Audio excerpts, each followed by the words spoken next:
moderator of today's panel discussion, and we will talk about collectibles, NFTs, and the metaverse. I have here with me a really interesting guest. Before we start with our agenda, I would like to ask everybody of them to introduce themselves. Niklas, would you like to start? Yeah, sure. Thanks. Hi. My name is Niklas Voigt. I work as a business expert in the DLT / blockchain lab of Commerzbank. And I primarily deal with the topic of investment management and startups, and also with the value stream of crypto assets with regards to the implementation of a custody product for corporate customers. Of course, we also analyze trend topics such as DeFi, NFTs, and Metaverse, and have them on our radar. But we are more concerned with them from, let's call it a research perspective, since these topics have yet not really reached some kind of market maturity or mass adoption in the market. However, I'm really excited to be here on the panel, and thanks for the invitation.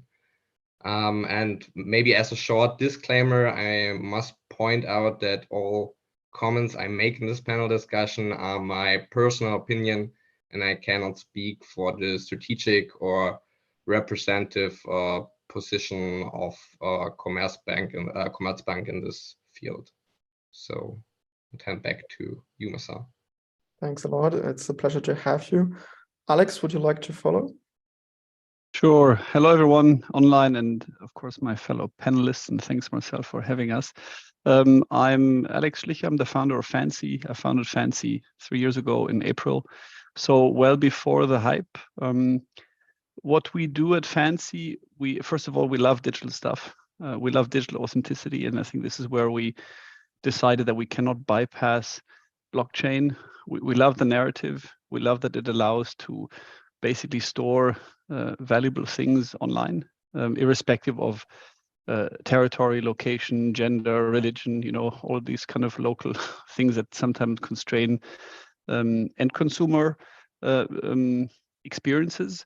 And I think this is what it is about, experiences. And I mean, in the last 3 years, we tapped more and more into 3D spaces, and let's call them maybe Metaverse, although this is quite a big term. But we love to create 3D memorabilia for communities. We started with football. That's why I have the pitch in my background. It's actually a picture taken in Argentina on the playground of the world champion, where we had the pleasure to basically clone memorabilia from Maradona's history. And the idea behind this is, of course, analog things cannot be scaled because they exist only once, and we create digital clones, and as such make them available for a global digital community, and of course can then satisfy everything that comes with it, like digital activation for brands, playing things in the metaverse, charging digital stuff with maybe special skills and features. For example, you can replay Maradona's goal, things like that. I mean, some of the stuff I said we can't do yet, so this is part of the vision or our roadmap, but this is what we believe in. And we started as a, let's say, end consumer platform. And I hope we will discuss this today as well, because of course we see there is quite a slow development on the end consumer side. Many fans don't yet understand Web3. On the other hand, we see a lot of corporates moving. So that's why we started working more and more with corporates in the past month to basically help them to reach their Web3 and Metaverse goals. And we're based in Frankfurt. Super interesting. And of course, we'll find out more in this panel discussion. Max, would you like to be the next one? Yeah, thank you. Hi, pleasure to be on this panel. I'm Max. I do sales and marketing at 21E6 Capital. We are a Swiss-based investment advisor, crypto investment advisor. So our view on the metaverse is as an increasingly exciting investment opportunity. We quite strongly believe that technology will be a big driver for mass adoption, and we approach the topic from an index and token investment perspective. So it's our belief that, buying stocks in, let's say, Facebook or other companies that are tangentially involved in the metaverse is not the right way to go if you would like to invest in the metaverse. And so we're currently developing a couple of index concepts for metaverse tokens, but also kind of other crypto sectors. Happy to have you. And Rami. Hi, this is Ramin Ghaffari from Siemens Strategy speaking. Looking forward to be with you in this panel. We, as some of you have understood and seen before, we issued our first NFT last autumn. It was mainly connected to our 175 years anniversary, which is this year, and but we're also evaluating and connecting it to our view of an industrial metaverse. So I'm happy to participate and support this panel. Looking forward. Back to you, Marcel. Yeah, it's a pleasure to have you. I would like to start maybe with a short definition before we go really quickly into the use cases. Nicholas, maybe can you give us a short definition of NFTs, metaverse, and give us a few insights into the research you have done in the past? Right. Yeah. Maybe I could start with NFTs. So NFTs, basically the technology to tokenize something digital or something in the real world, which is unique. So to make the difference between a fungible, so NFT means non-fungible token, and there are also fungible tokens.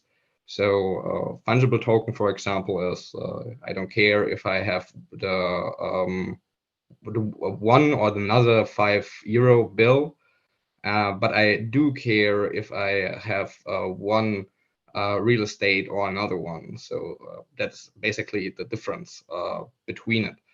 And yeah, for metaverse, it's, I would say, quite hard to find one definition. You can say which are the technologies behind the metaverse and how you can arrange them or combine them. But there is not really a proper definition right now to call something this is the metaverse and this not. There are, on the one hand, metaverses like Decentraland or Sandbox, which are decentralized and based on DLT or blockchain. But there are also kind of metaverses in the gaming industry, like Fortnite or Roblox, which are actually centralized. And to find the definition here, I think that will emerge with the first use cases where we could see mass adoption in the market, like we do right now in the field of AI with ChatGPT, for example. Is that one of the points because it's so difficult for companies to maybe find the right strategy because there's no clear winner at the moment? I would say it's maybe too early to have a clear strategy what you're planning to do in the future, because to enter this field, that for big corporates or each enterprise, it's not that easy, you know.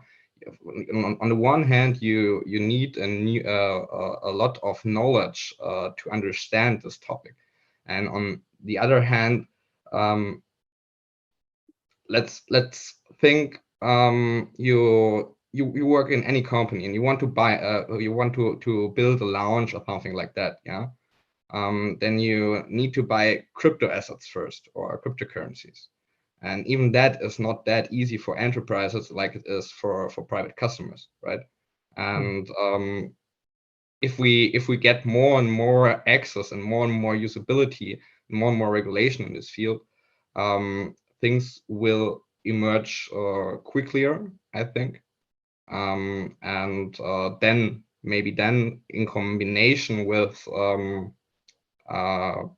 real world use cases, then it's the right point to define any strategy.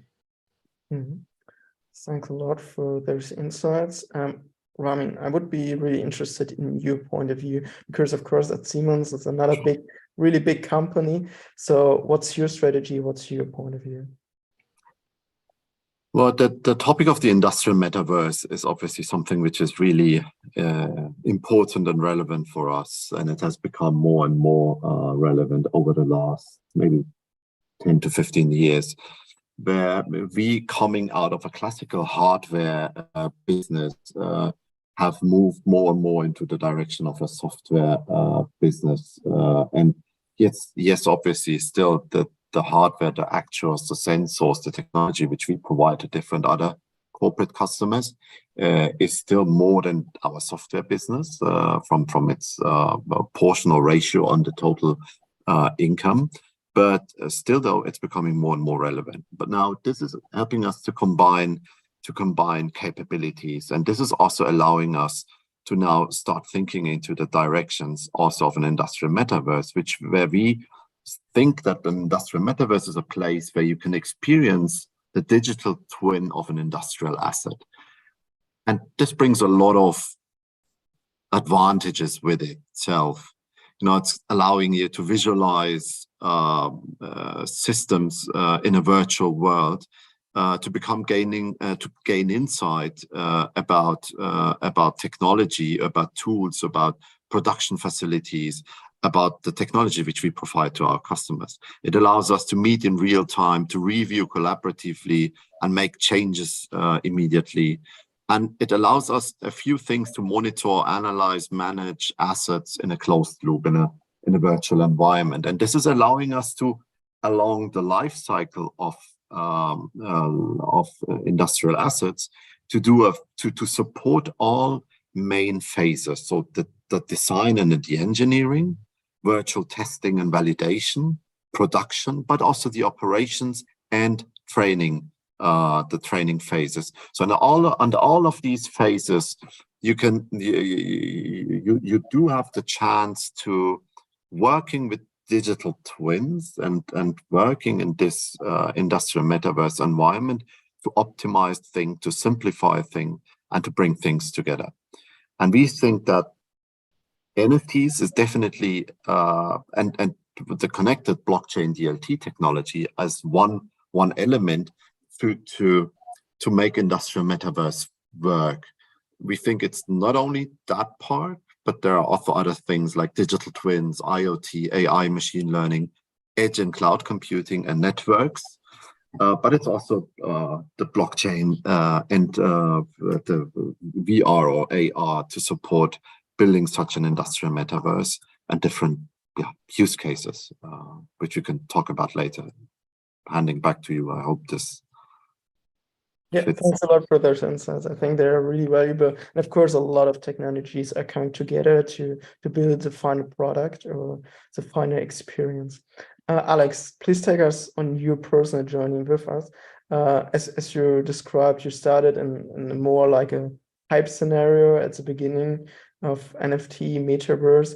How does the current market look, and how would you describe the current market? Thanks for that one. It's well, it's an interesting question. I'd like to quickly pick up what Ramin said and then answer the question. I think it's actually an interesting evolution that the crypto cycle preceded the NFT hype cycle, which felt like an extended rally of cryptocurrencies, and it's still very hard to make a call on why it was caused like that, because NFTs were mainly collectibles, mainly graphical art representations centered around micro communities, sometimes of existing brands, but mostly new brands around, let's say, iconic figures that had some reputation and that were able to motivate usually a very small crowd to get very active. And of course, this didn't go unseen by the large corporates. And I guess corporates have been looking at digital spaces for literally over the last 1 or 2 decades, because of course they similarly as clients that we look as clients are becoming more and more global. So they have a global audience.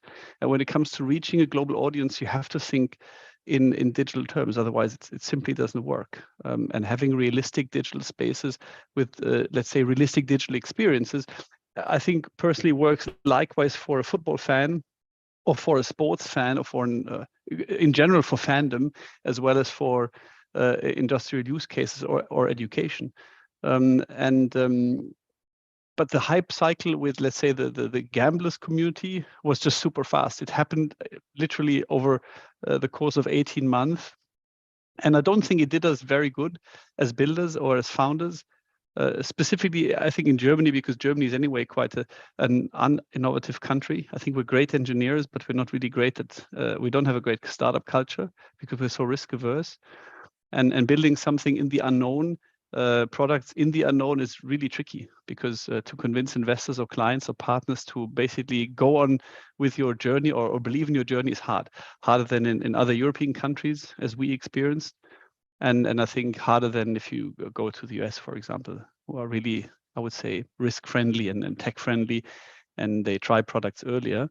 And what we are observing at the moment is, at least as a initially retail oriented company, that we are basically forced to reassess our judgment on that bet, because the retail consumer is not moving as fast. And when I say retail consumer, I'm really talking about, if you look at the population of fans of large global IP brands or sport clubs or even individual stars, maybe 99% haven't really heard of Web3 or wallets or crypto in detail. Maybe they know that this is out there, but they don't have a wallet yet.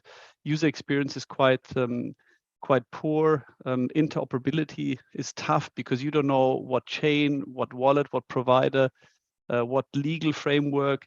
Is it legit? Is it safe? Where do I store it? I heard that someone got his stuff stolen.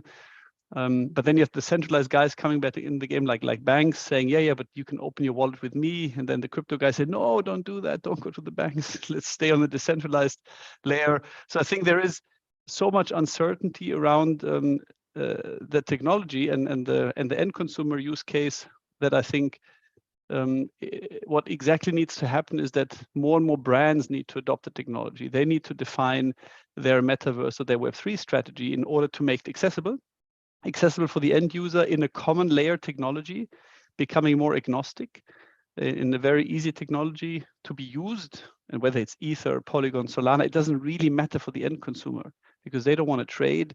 They rather want to store or experience. So really it's around user experience more than anything else.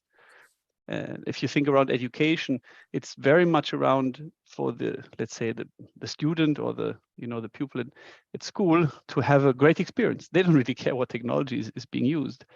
And then maybe in 2 or 3 years' time, the end consumer market will turn again. But in the meantime, a lot of what we do, and we're talking, of course, a lot to our peer companies, they do the same thing. They build great expertise, and as you said, digital twins so often. I mean, this is at the core of our offering. Digital twins for us mean so much, but for the end consumer, not so much yet. So we believe that corporate clients are at the moment starting to spend money, which is important for startups, of course. It helps us to prove our case, and then we see at what point end consumers start to convert. But I think this is a big question out there. I may add a little bit to that, Alex. I think you covered a lot. I think it's really, really interesting, a lot what you said. It was a tough question, though. It is, yeah. I think it is a tough question. I think I agree with some points. I would disagree with others. So I think it's really interesting that you said that you're seeing actually more traction from corporates than from retail consumers. And my opinion is a little bit more that actually the real driver behind any kind of adoption in the final case, and I know I said tech earlier, but I think it's something else, and it's something that's unique to the retail field and the consumers, and it's culture. And if we look at like the biggest waves of adoption we've had, like you mentioned, this NFT hype, right? These 18 months, it's because there's some sort of culture attached with it, and it gets pushed or integrated into the culture of a society. If we think about like, we could even take Apple as an example and the iPhone, right? And you say, well, yes, it's a great product and the tech is important, and the fact that it works and it's easy to use, etc., is quite important. But it also created its own kind of culture around it, of people saying, well, I'm using an iPhone, I'm not using a Samsung. You get this kind of almost, I wouldn't call it a divide, but what I'm trying to get at is that culture is an incredibly powerful driver for adoption and people using it, because you want to be part of the culture. You want to be part of the in-group. You don't want to be the guy not using it. This is kind of pretty fundamental to how people act. And that's why I think it's quite interesting that you say that right now, actually, you're seeing more adoption from the corporates. And I would agree in the sense that brands play a very important role in shaping this culture. So if many brands, I don't know, Nike, Adidas, whoever, are living this and promoting this and doing it, then that would result in a bigger push in the end consumer in the end. But I think the underlying thing that, let's say, NFTs, digital collectibles, digital twins need to create and enter for mass adoption is creating this culture around them and becoming integrated in the culture of everyday people. Yeah, I think that's a really important point, especially I think in the blockchain space, we have a really important culture, I think, if I think about Twitter and so on. But of course, if we now speak about main adoption, we need maybe even more people than just Twitter communities. Max, maybe you can give us a good overview, not only how maybe culture will develop, but of course you're talking to a lot of clients in the, let's say, traditional area as well as a fund. So how do you see, or how do you combine the culture maybe with the more traditional space? Yeah, so I think from an investor perspective and people we're talking to that would like to invest in this topic of the metaverse, a lot of them are pretty excited about it, I would say. Now, I don't know how it is on the VC side, right? Because we're not raising in that regard. So that's something probably for Alex to have a better view on. But from the sense of investing in tokens and in the entire theme, there's a lot of excitement. People are just a bit unsure about the timing and when it will set in and how long-term this actually is, because everybody has seen the last hype cycle and it's like, well, you know, maybe I can get in and out in a couple of months. And that's not really what we're trying to get at. The thing that we usually tell these people and the thing that these people also believe is that the metaverse, and we wrote an article about this too, the metaverse will disrupt in the medium to long term. We think like 4 very important areas of our everyday lives as consumers, right? And so those areas are education, communication, entertainment, and e-commerce. And in the sense of like education and communication, I think the very simple example to take is, do you guys think in 5 years we'll still be hosting a live stream on Zoom? I don't know. I don't really think so. I don't think Zoom is like the final level of human development when it comes to these kind of virtual meetings, right? Or Google Meets or whatever. So there will be something after then.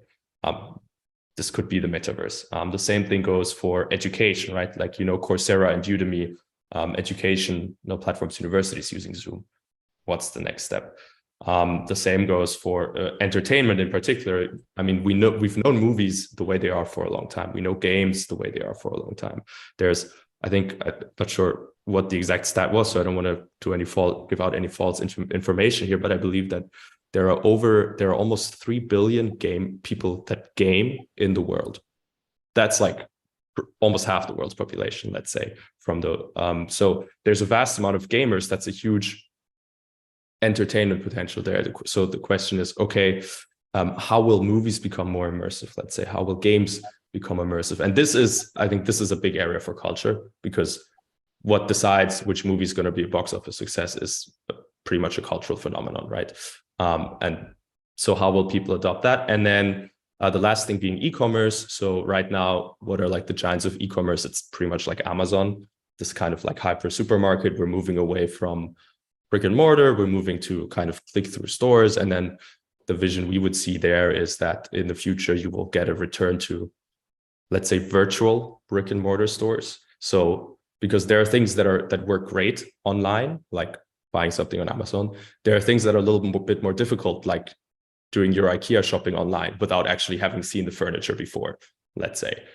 So we think there's a lot of use cases there. So education, entertainment, communication, and e-commerce. And then the question you need to ask yourself, if you believe that this will be disrupted and the metaverse will play an increasingly big role in these areas, is how do you participate in this growth and how do you invest in it? And then you can say, okay, are there stock listed companies that are working in this? Is VC maybe the right way to go, and startups? Or do I say, well, Actually, I think decentralized companies are going to be pushing this the decentralized world. Tokens are going to be pushing this the same way that this whole DeFi innovation wave was also not from centralized companies building it up. So that's kind of the path we take going forward. Thanks a lot for the summary. I think it's really valuable. I think the last question I would truly take here. So I think we would all agree that Metaverse has a really big potential of disruption, but I think the important question is, how do we reach that goal? For example, how do we go for the next 5 years, and what are your different point of views? Nicholas, if you would like to start, maybe what's your point of view of that? Would you agree that the Metaverse has really big potential in the next 5 to 10 years? And what are the obstacles that are maybe in the way at the moment to go this way? Yeah. To answer the question first, maybe. Yeah, I definitely think the Metaverse have a huge potential, but we have to separate some things here, I guess. We talked about decentralized Metaverse, we talked about gaming, we talked about potential sectors which are influenced by this topic. So I would structure 3 different aspirations with to involve the Metaverse. There's on the one side decentralized players like Decentraland and Sandbox, trying to build something really decentralized and really something new based on a lot of new technologies. There are on the second category, I would say, big techs, which try to develop their own metaverses, which have really, really different scope to the decentralized approaches. And there are also the gaming industry, who tries to put games on the next step of involvement. Yeah, and if you compare the numbers of users or of monthly active users, for example, from the decentralized players and the gaming, because the big techs have no metaverse yet, then you see. My numbers are quite outdated right now, but at the mid of the last year, we had around about 60,000 monthly active users in Decentraland and 201,000 in Sandbox, while we have in gaming millions of users monthly, and in, for example, in Roblox, 55 million daily users. So active daily users, and these numbers, they are so huge in the difference that we really can't say the decentralized approaches have a mass adoption yet, right? But the gaming have, yeah. And to derive the potential in the future, we have to shape first a definition of the metaverse. What is the metaverse and what is it not, right? So for me, it's a combination of artificial intelligence to fill the metaverse with life. It's the usage of let's say augmented or virtual reality to have really a surrounding infrastructure and a new customer experience while entering the metaverse. And it's also depending on technologies like 5G or maybe a DLT, but that is a case that first show in what kind of metaverse we are involving. Mm-hmm. Thanks a lot. Of course, what is important for the audience, because I got the first question, or I can see the first question in the chat. You can ask questions that we will answer at the end of our panel discussion. So please do this. I mean, I would like to ask you, what are the challenges you are facing at the moment, and what are the biggest obstacles for you as a company to adopt Metaverse? What Nicholas said was, I think, very very important that in the end, if you look on corporates and industrial companies as ours, everybody needs to find its own definition of, which is then also applying and matching to what we do, right? And this is something where we have gone through. We at least, as I tried to describe in the beginning, at least do have a current understanding of what we see as relevant for us, meaning what is an industrial metaverse, how we would define it. And it is something which is really also independent of us, because it is saying it's a place where we can experience the digital twin of an industrial asset. And this would apply not only for us, but for many other corporates as well, because we as an infrastructure provider to many other companies, to many other builders or operators or whoever, for us it's important to support all these different business models also in that industrial metaverse sense. So this is one thing, to have an understanding of what we think, what this is, to define it, and then also to work towards it. And as you're asking, Marcel, it's obviously use cases which we have to identify, to find and realize. In the end, it will all come down to, to be successful if things are done. And we have also started working on this on our side. But as always, this takes some time. We have taken different term perspectives, short-term, mid-term, long-term perspectives, which we have built. I give you an example. We see mainly three areas or three topic matters. One is everything which is around branding and customer experience out of our industrial point of view. Everything which is around product and process automation, I gave examples before. And then out of both, moving into a monetization or into a changed monetization. And if I may name a few of these use cases we're looking at. So for example, proof of attendance in different events. This is one thing. Individualized digital branded assets, even in an industrial B2B context. It's maybe more important in a B2C, but still though also it happens in a B2B. I give you certificates for qualifications of partners, of customers, of our people whom we need to also scale and deliver our technology, product authentication, certificates proving, how would you say, the current state of a machine, because this is something which is very important, we think. It's not only first life cycle or first life of a machine. If you look on it, if you come into different business models with pay as you go and machine as a service, we then also very quickly come into that situation that we do need also way more detailed insights into usage of machines, into statuses of machines, to be then also able to not only maintain and keep and take care of them in a first life, but if you would then resell them in a second life, then also to see how this is going to be working, not only for us, but also for others.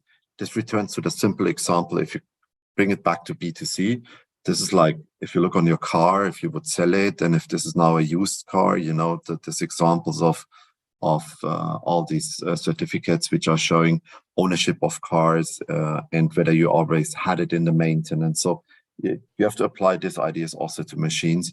So I'm zooming out and returning, saying we need these use cases and we need to realize them, and not only one corporate as us, but to do that with several others together.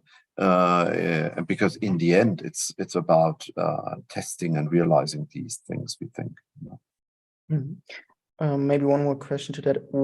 How would you describe secure infrastructure? Is it like a testing, experimentation phase you are in, or how would you describe it?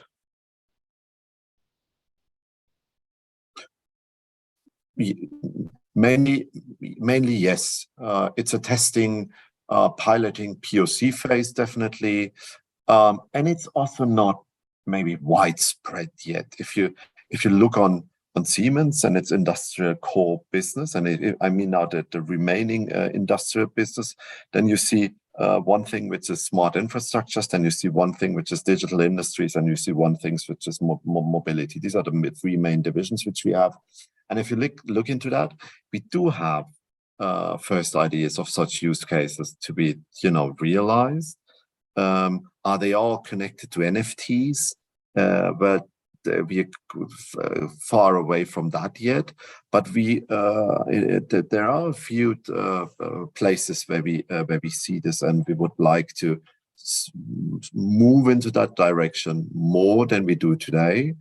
But as we are also quite a decentralized company, surely a big conglomerate, but in the end, the business divisions, not only in their headquarters, but also in their operating companies in the respective countries, have also to come to the conclusion to need to test that.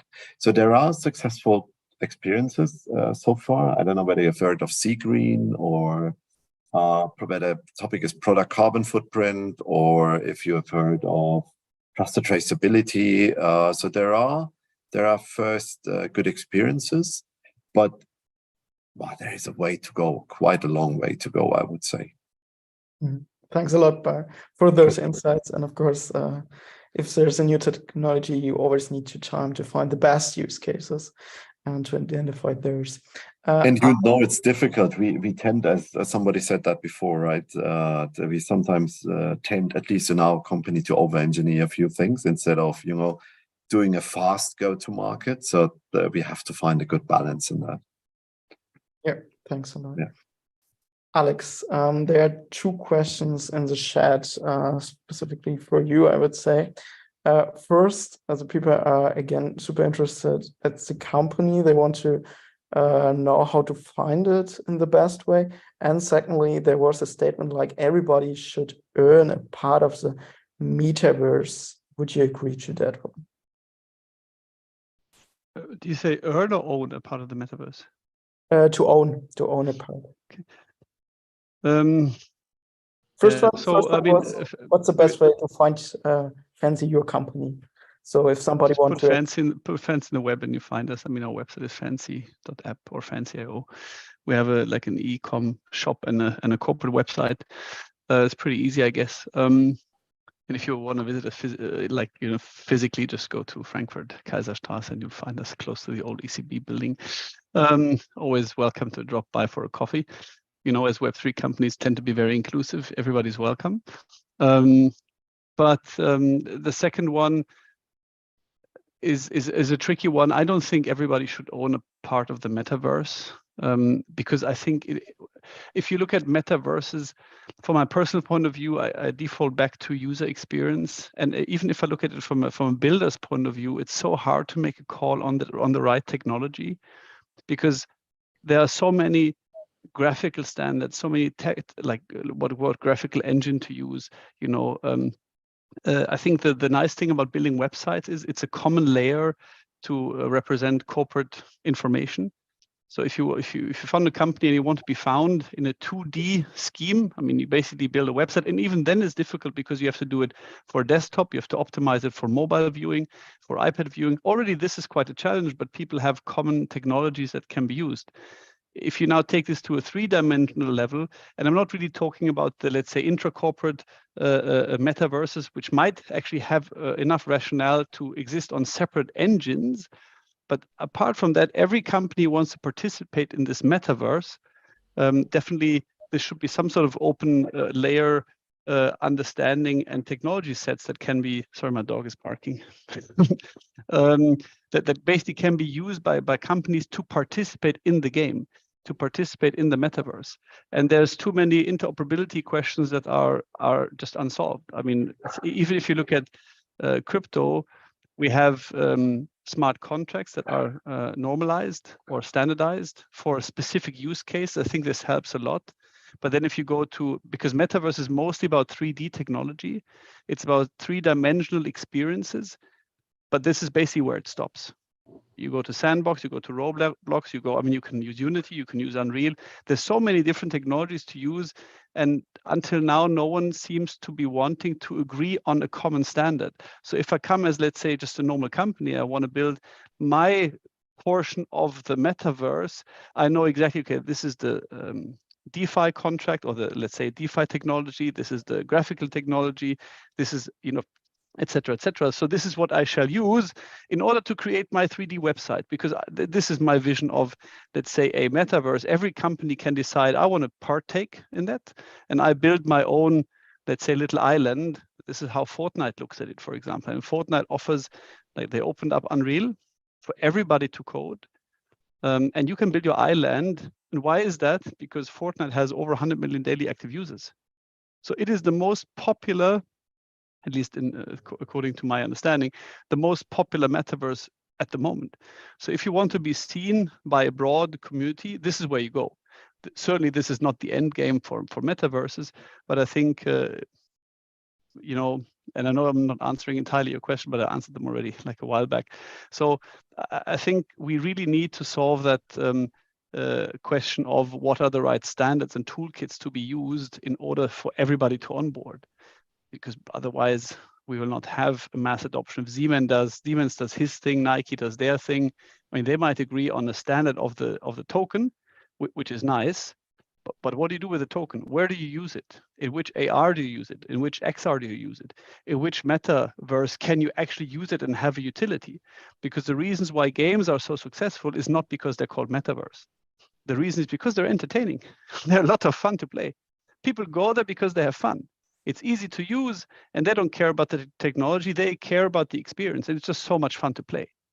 And I think this is really an enormous challenge to provide this common technology layer that encapsulates or all these different technologies, from DeFi to visualization to how do you scale it down so it actually becomes accessible on desktops, on mobile phones, because we're all mobile, which is a huge challenge for data compression and display, because of course we want it to just work.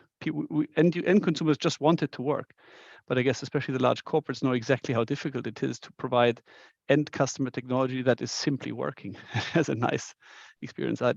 So that's I think this is really something for the next 5 to 10 years in my mind.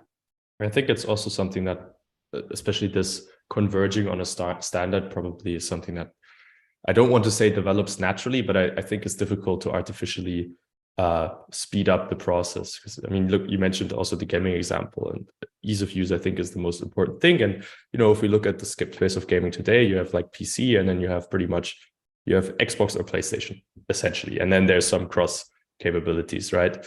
But 20 years ago, 30 years ago, those were not by far not the only two options, and not the most common options either. So I think it's let's call it a standard that develops over time. So yeah, basically agreeing with you, and I think it's not something that can be easily implemented artificially or forcefully for people to agree. Completely agree. There's one more question in the chat. Maybe Max, you can answer that one. What's the impact on the society and on the industry on a society level? How would you describe that? Because of course, 10 minutes ago you described the different use cases and so on. What's let's say from a top-down perspective, the impact on our society? That's a pretty good question. And again, a hard to answer one. I think it's always extremely difficult to foresee the impact something will have on society, because society is constantly evolving in itself and shifting. So we don't know let's say by the time the metaverse, the way we're envisioning it, however that may be, is, let's say, ready and people begin using it, we don't know the state of society at that point. So it's kind of difficult to say what the impact will be. I think a lot of steps as far as digital communication, let's say, and getting used to that have already taken, in part not voluntarily, but by force, because we had the pandemic and we kind of had to communicate this way, and now it's kind of here to stay. So I think the impact in that regard is not going to be super massive. Sorry, my phone is ringing. But as far as entertainment goes as well, but I think what will be interesting is in the education space and communication space, how it will give access to a lot of different people, right? And like I said, we've taken a massive step here. People don't have to be at their university to watch a lecture anymore, which makes it a lot easier for many people. But I think this is just going to go a lot further. Thanks a lot. Before we go maybe into a final statement, well, I would ask everybody for you for a final statement. Max, I would ask you one question before that. Maybe what are the options for retail to invest or to participate at the metaverse? So of course, no official advice, but what kind of options do I have? Yeah, no, of course, no official advice. Do your own research. I think for retail in particular, or in general, I think you have three options right now. You can buy stocks. So this is like the ETF thing, like the Metaverse ETF by Vanguard or BlackRock, let's say, which I think I would argue is a pretty diluted exposure. And again, if you look at the companies in this ETF, it's like Meta, MasterCard, Nintendo, Visa, Nvidia. So some you might say, okay, they have a little bit more to do with that. Others you're like, okay, how the hell does their stock price correlate with what's happening in the metaverse, right? So I think that's an easy but maybe not good option. We have venture capital, which doesn't work for retail, but is an interesting thing for semi-professional and professional investors, because then you're like in the roots, especially if you have an interest in the field. You can get involved, be in the cap tables, maybe if you're doing angel investing. And then, so I think for retail, the easiest, maybe not the easiest, but probably the best trade-off in accessibility, ease of investing, and also your potential returns, let's say, is the token-based world, because you cannot invest into Fortnite or Roblox as a retail guy, right? But you can invest in Decentraland, and you can invest in Sandblocks and lots of other projects. And I think that there will be probably a lot of projects coming up that today we haven't even heard of yet that will be coming in the decentralized space. So I think that's the way. And then on that front, I would say that index investing is attractive because you're not doing stock picking or crypto picking. So there's a reason that for retail consumers, index-based ETFs in the stock space are really, really interesting, because you can invest in a sector without having to worry about what is exactly in there. You just know it's the sector that you believe in, right? So if we can translate the same to crypto assets and invest in an index that takes maybe even just the biggest metaverse tokens, then in the long term, that will probably do well if the metaverse grows. Mm-hmm. But of course, I urge everybody to do their own research and not go buy Decentraland just because I mentioned them today. Of course. So let's do a final statement round, and I would ask everybody of you as well to maybe provide the audience with an option. What's the best way to reach out to you if somebody is maybe interested to participate in any way, and maybe or to ask further questions. Nicholas, would you like to start? What's your final statement? But maybe what's your outlook, and what's the best way to reach out to you? Yeah. Maybe as final statement, be aware of new things that could emerge in every new technology field. And if something happens, like a new use case or a new solution gets millions of users in a short term or in days, then you really should take a look on it and keep it on your radar. Yeah, that would be my final statement. And of course, you can contact me on LinkedIn. Yeah, thanks a lot for that. Ramin, would you follow? Well, yes, and that's how we're living it. To call it blockchain DLT and all the other different technologies, really implementing POCs, pilots, realizing things, and learning out of that. This has been our story over the last years, with our first wallets, with our first electronic commercial paper transaction, the NFTs, the digital bond, the security, which we just did recently. So we're encouraging everybody to do so. And on that way, we have also seen numerous interested, also other market players who would have been interested to participate and do things also with us. But as they were not either regulatory or also from their organizational environments prepared for that, it was, they had to at least let the first train go. So therefore, encouraging everybody to work into that direction. And you can reach me per LinkedIn, ideally. Thank you. Thanks a lot. Alex? Okay, closing statement is, I think we're just at the beginning, at the very beginning. So if you are really just doing university and starting thinking of a job in the next 2 or 3 years, I would definitely start in this space, because it is really growing fast. It is becoming the most relevant technology in the next, let's say, 3 to 10 years. And I think it's always fun to work, to work in an innovative field rather than sit on a dinosaur and just try to get a salary. So I really urge everybody to just deal with this stuff. Technology is becoming more and more relevant. I'm a business guy myself. I'm really sometimes sad I haven't spent more time like educating myself when I was really young at university with technologies, but it simply wasn't offered, which is, I think, something we as Germany need to kind of work on. But so if you have the time and patience, really just play around with it and maybe build something yourself and get acquainted with the technology, because this is the future.